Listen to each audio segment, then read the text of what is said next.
I'm the executive director of Kendall-Whittier Incorporated. We were a nonprofit agency founded in 1968 in a coalition of churches in the neighborhood that wanted to serve the needs of the neighbors. The Tipton Community Garden is one of 3 organically grown community gardens in the Kendall-Whittier neighborhood. It's sponsored by the organization that I lead as the executive director called Kendall-Whittier Incorporated. So the Tipton Community Garden came about in 2015.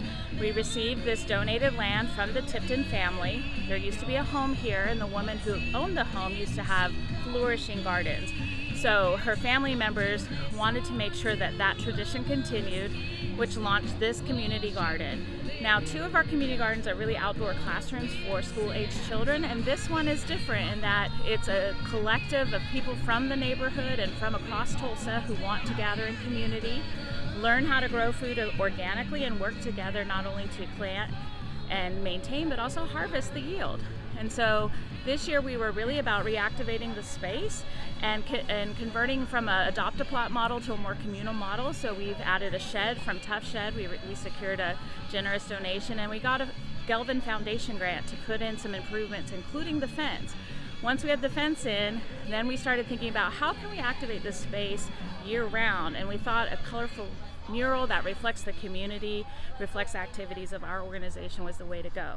So we worked with Thai Pros to bring in a muralist, and then we organized volunteers. So over the last 2 months, they've painted the mural, and that's what we're unveiling today.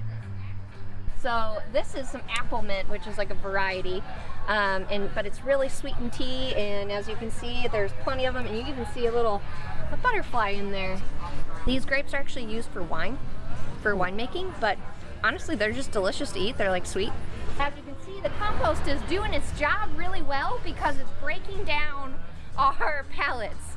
And so we are planning on, that's what the cinder blocks are for, because we're going to reconstruct this with cinder block. Pumpkin sprouting over here that we'll have in time hopefully for Halloween and for Thanksgiving. We operate an emergency food pantry that delivers groceries to doors 5 days a week. We offer that service once a month for up to 6 times in a 12-month period, because we know emergencies don't always last, 1 week at a time. Yay!